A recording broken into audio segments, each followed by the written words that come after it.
was a ballot that was rejected first. Live mula sa GMA Network Center, ito ang 24 Oras. Katatanggap lang po namin ang balitang ito ay binasura ng International Criminal Court's Pre-Trial Chamber 1 ang hiling ng kampo ni dating Pangulong Duterte na interim release. Batay sa desisyon, wala silang nakikitang compelling humanitarian reason o matibay na katwiran para pagbigyan ang kanyang hiling na pansamantalang paglaya. Ang ibang detalye kaugnay niyan, ihahatid namin maya-maya lamang.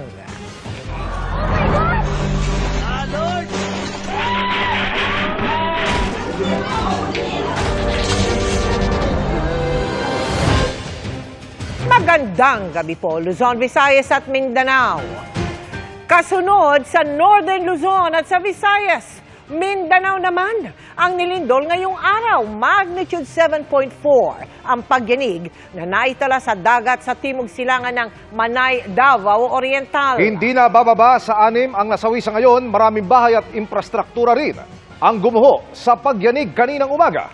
At sa pinakahuling datos ng PHIVOLCS, halos 300 aftershocks na ang naitatala sa Mindanao at Visayas. Mula sa Davao City, nakatutok live si Sara Hilomen Velasco ng GMA Regional TV. Sara. Mel, Emil, Vicky, nagulantang ang mga residente dito sa Davao City matapos maramdaman ang magnitude 7.4 na lindol na tumama sa Manay, Davao Oriental kaninang umaga. Ilang estudyante sa lungsod ang nasugatan matapos mahulugan ng debris.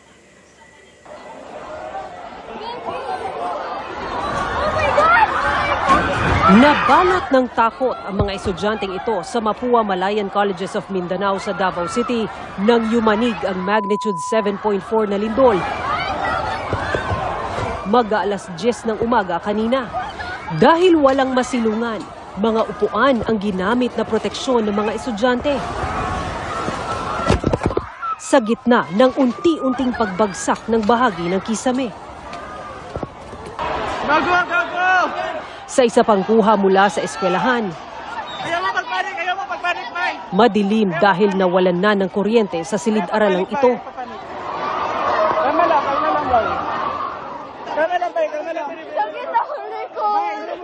Nagkalat na rin ang mga debris sa sahig habang papalabas ang mga naghihiyawang estudyante.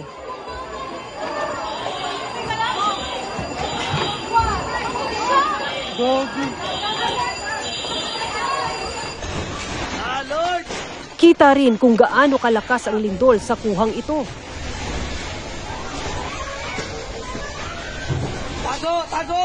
Kung saan nagbagsakan ang kisame pati mga ilaw. Hindi rin magkumahog sa pagtatago sa ilalim ng mga mesa ang mga trabahador. Lord, tama na Lord! Lord! Tama na Lord! Balot din ng takot habang lumabas sa madilim na fire exit. Namis third floor, pinakataas, ganina. Sa labas ng mall, Grabe. humahagulgol sa takot ang kanilang mga kasamahang balot ng dumi ang uniforme. Sa San Pedro College, nagkaroon ng chemical spill sa ika-6 na palapag ng gusali. Agad naman itong nirespondihan ng Bureau of Fire Protection. Naitala ang epicenter ng lindol, 44 na kilometro timog silangan ng bayan ng Manay sa Davao Oriental. Ang lakas niyan, ramdam ng mga residente sa harap ng tindahang ito sa Barangay Rizal. Halos iwagayway na ng lakas ng pagyanig ang gate at mga paninda.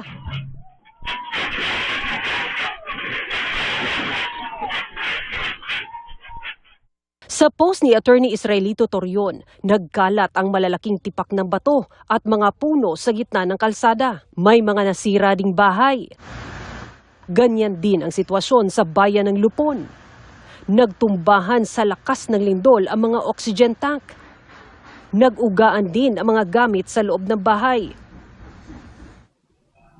Kita rin ang naging pinsala ng pagyanig sa bahay na ito sa bayan ng Baganga. Pati na sa ilan pang mga bayan sa Davao Oriental na binisita ng BFP. May napinsalang tulay, nasirang mga bahay at napinsalang gusali. May ilang individual ding kinailangang i-rescue. May ilang pasyente rin ng Davao Oriental Provincial Medical Center ang inilikas muna sa labas ng gusali. Gayun din sa Southern Philippines Medical Center sa Davao City.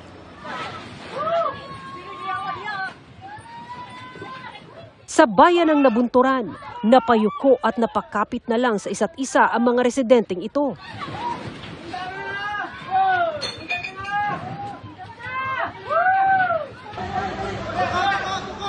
Sa Panabo sa Davao del Norte, kita kung paanong niyugyug ng lindol ang mga nakaparadang truck ng bumbero at ambulansya.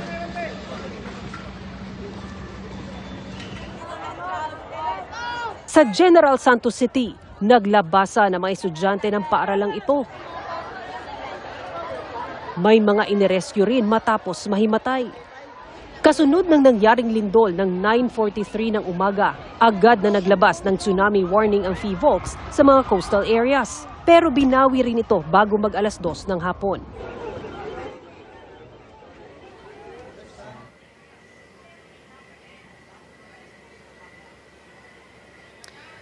Ayon sa Office of Civil Defense Region 11, nasa 6 na ang naitalang nasawi bunsod ng magnitude 7.4 na lindol sa Davao Oriental. Samantala, idinaas na ng Davao CDRRMO ang red alert status upang paghandaan ang mga posibleng aftershocks matapos ang malakas na lindol. Vicky? Ingat kayo. Maraming salamat sa iyo, Sarah Hilomen Velasco ng GMA Regional TV.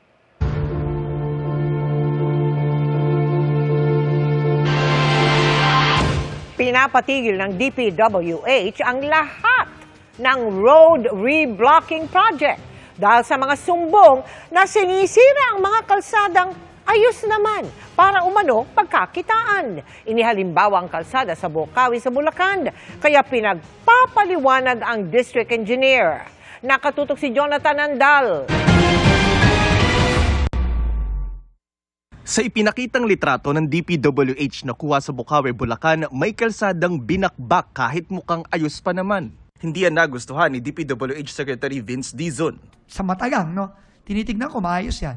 Pero, ayan. So, pinatawag ko kagad tong DE na to at Bulacan na naman. Bulacan na naman. Bakit ba ang DPWH binabakbak ang mga kalye na parang okay naman para lang gawin ulit? Well, siguro, sa maraming pagkakataon, alam na natin kung bakit. Di ba? Okay.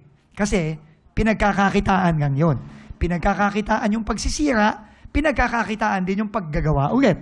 Correct? Okay. So, effectively now, I will be suspending all reblocking activities.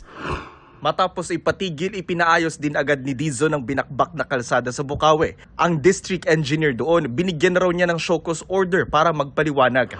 Sa Tuguegarao City naman, pinagbubutas na kalsada ang isinumbong kay Dizon ng mayor doon. Ayan, sinisira na naman. Sinisimulan na. Sabi niya, sir, sinisimulan na naman, sinisira na naman yung kalye. Okay pa naman yan. Pinatigil na rin natin yan. Sabi ni Dizon, ang hindi lang sakop sa suspensyon ng road reblocking ay yung mga sirang kalsada talaga na kailangan ayusin at yung binubungkal dahil may kailangang ayusing drainage o tubo ng tubig. Maglalabas daw ng kautusan ng DPWH na gagawin ng transparent ang mga road reblocking. Ipapaalam dapat sa publiko kung bakit ba talaga kailangan bakbakin ang isang kalsada.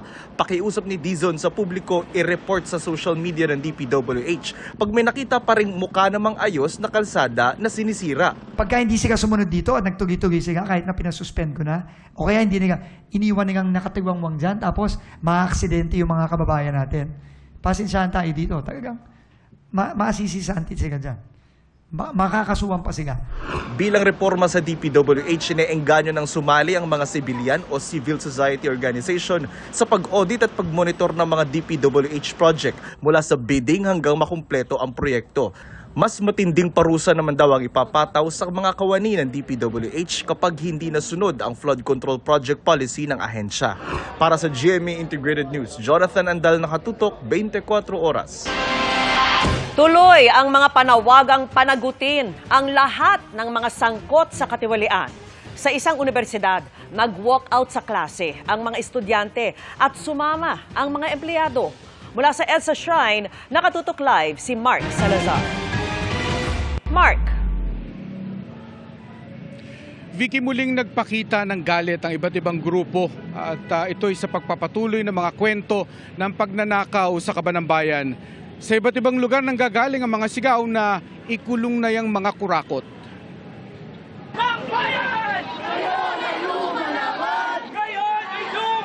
Hindi napigil ng ulan ang walkout sa klase ng mga estudyante ng PUP sa Santa Mesa, Maynila. Umulan man o umaraw, tuloy-tuloy ang laman namin mga kabataan na mag-aaral. No? Sinisingil namin yung mga korap na tiwali sa ating gobyerno. Sabi ng mga nasa rally, malaking hakbang ang pagsiwalat sa katiwalian. Pero kung walang makukulong, wala itong kahihinatnan. Pati mga manggagawa sa PUP sumama na rin sa kilos protesta. Nalulumuraw sila sa liit ng kanilang sweldo na mas lalo pang pinaliit ng nakakalulang nakawan sa gobyerno. Kulong din ang hinihinging hostisya ng mga civic group at religious sa EDSA Shrine. White ribbon protest ang tawag sa panawagan para sa katotohanan at hustisya. Pero ang sigaw laban sa katiwalian sa EDSA Shrine ay sinamahan din ng taimtim na dasal, kasunod ng pagsindi ng mga kandila.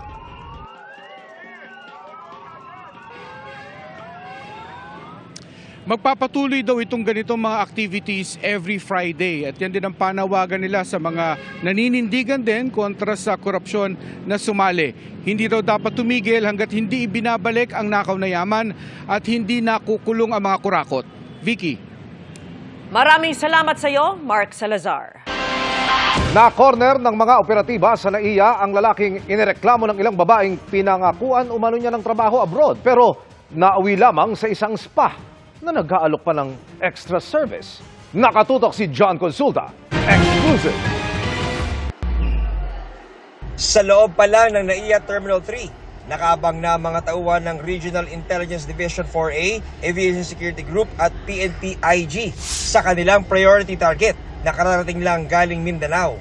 Wala siyang kamalay-malay na sa paglabas ng paliparan, napapaligiran na pala siya ng mga undercover na operatiba. Maya-maya lang,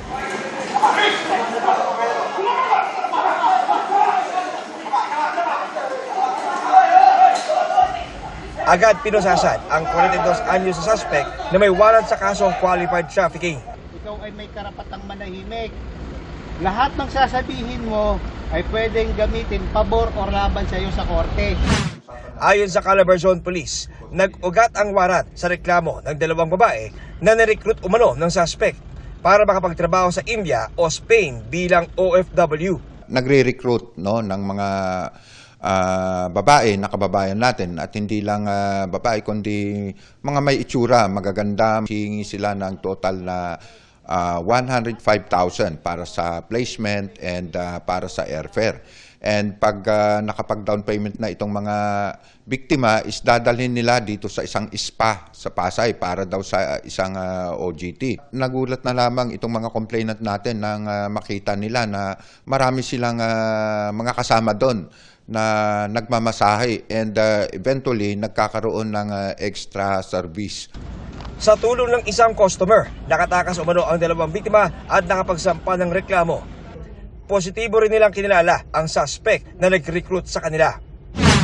Nauna rito ay may naaresto ng isang babaeng nagparitoke na ng muka, dalawang pulis at isang Indian national na kasabwat umano sa modus. Harapin niya dito is yung qualified trafficking in person. Over and above nga doon sa sinabi natin na kaso niya, meron siyang illegal recruitment, estafa at saka rape case. Sinusubukan pa namin kunin ang pahayag ng mga inaresto. Para sa GMA Integrated News, John Consulta, nakatutok 24 oras. Pinababawi ni bagong Ombudsman Jesus Crispin Remulla ang utos ng dating Ombudsman na huwag ilabas ang salin o yung tala ng mga yaman ng ilang matataas na opisyal kung wala silang permiso. Kung sakali may sa publiko na ang salin ni na dating Pangulong Rodrigo Duterte, dating Vice President Leni Robredo, pati ang kinapangulong Bongbong Marcos at Vice President Sara Duterte. Nakatutok si Joseph Moro. Unang araw sa opisina ng ikapitong ombudsman na si Jesus Crispin Remulla at sa simula ng 7 taon niyang termino, isa sa mga una niyang gagawin ang pagbawi sa isang Memorandum Circular No. 1 Series of 2020 nang pinalitang si Samuel Martires. Sa utos kasing yan ni Martires na isang Duterte appointee, ipinagbawal ang paglalabas ng Statement of Assets, Liabilities and Net Worth o SALN kung walang permiso ng may-ari nito. Sa Ombudsman Central Office pa naman isinusumite ang SALN o tala ng mga yaman at utang ng mga Pangulo, Pangalawang Pangulo at mga pinuno at miyembro ng mga Constitutional Office, Ombudsman at mga deputies nito. Pero kahit bago pa ilabas ang circular ay hindi na isinasa publiko ng Ombudsman ng SALN na mga opisyal para sa taong 2018. Kaya nga 2017 SALN na ni dating Pangulong Rodrigo Duterte ang huling nakita ng publiko. Pero sa pagbaliktad ni Remulla sa dating patakaran ni Martires, mabubungkal na mga SALN na hawak nito na mula pa taong 2015.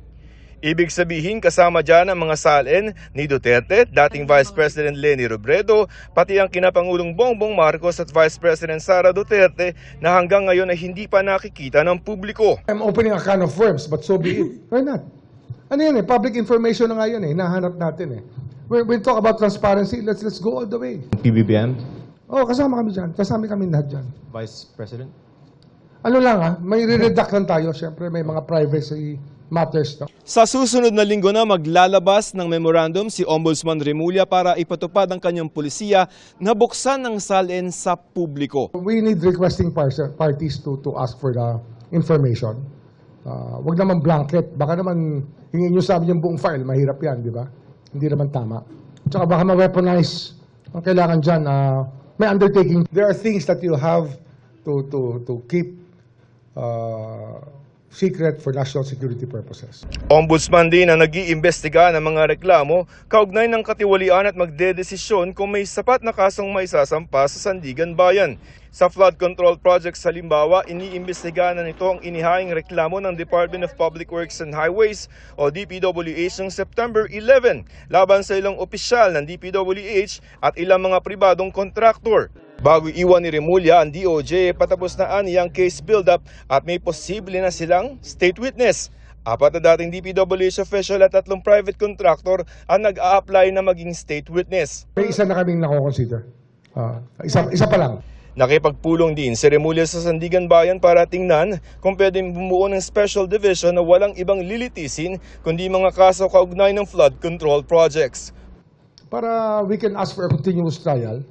So there will be no delays in the hearings. Para sa GMA Integrated News, Joseph Morong, nakatutok 24 oras.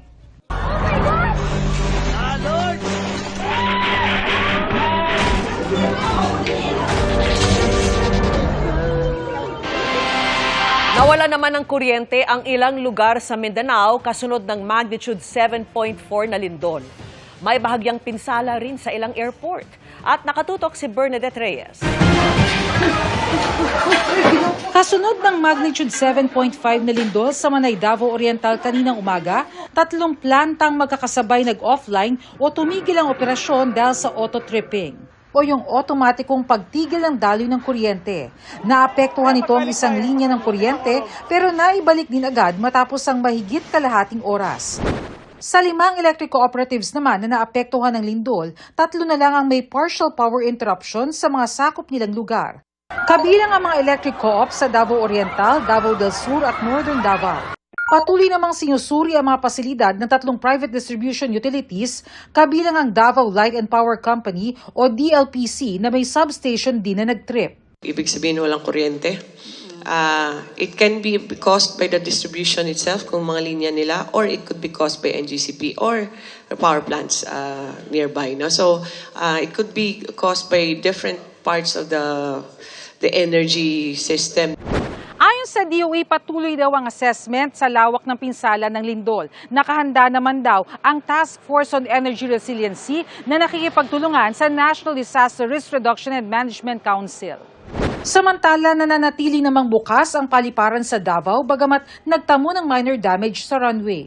May minor damage sa runway natin pero the structural integrity of the other facilities there is okay. 2 commercial flights na patungo ng Davao ang na-divert sa Mactan, Cebu at General Santos International Airports. Minor cracks naman sa logistics building ang nakita sa Dipolog Airport ayon sa Civil Aviation Authority of the Philippines o CAAP. Para sa GMA Integrated News, Bernadette Reyes, nakatutok 24 oras. Happy Friday, chikahan mga kapuso! Abalaman sa upcoming Kapuso series na Never Say Die at iba pang projects, may oras pa rin para sa kanyang mga hilig si David Licauco na recently ay natupad ang pangarap na makapanood ng live F1 race. At si David, in his dancer era na rin ba? Makichika kay Nelson Canlas. Beyond thrilled si David Licauco sa latest getaway niya sa Singapore. Natupad kasi ang pangarap niya na makapanood ng F1 race doon. I met a lot of people, the whole F1 experience. It's not just watching sports, it's like a real event, you know, na ang daming festivities, and yeah, just really happy. And nakita ko kung anong pogi ni Charles Leclerc. Happy si David na nabibigyan siya ng panahon ngayon na i-explore ang kanyang love for sports. Kamakailan ay back on the court siya sa Pilipinas United 3x3 League. At sa October 26 ay makakasama naman niyang maglaro ang malapit na kaibigang si Dustin Yu at ang Team Showtime laban sa ilang Korean players. Yeah, like this year has been a lot of basketball for me, which makes me really happy. So parang, kasi ever since naman, I kept on training eh. Pero like ngayon, at least meron ng like avenue for me to actually showcase my skills. Busy rin si David sa upcoming Kapuso action drama series na Never Say Die. Pero in between work, game din siyang nakikipagsabayan sa paggawa ng TikTok trends kasama ang kanyang co-stars na sina Jillian Ward, Rahil Birya at Kim Jisoo. Actually, ako yung pinakamagaling na dancer talaga sa showbiz. Hindi ko na siya pinapakita ngayon kasi sobra na eh. Para ibigay naman natin sa iba yung, di ba? Wala, tinuruan ko sila. Siyempre ako kailangan kong to join them, makisama, di ba? Siyempre medyo, sila eh, very light pa eh. Diba? Si Jillian, she's still young, si Rahil, she's still also very young also, si Jisoo rin, parang bata rin. So siyempre kailangan ko makisama. Dagdag pa ni David, sana raw ay makita on screen ang nabubuo nilang samahan sa set ngayon. Nasa week 4 na kami, nag-taping, and it's such a joy to, work with Jillian and the rest of the cast. Napakagaan lang, relax lang kami, no pressure, and yeah, I'm really enjoying. Nelson Canlas, updated sa Showbiz Happening.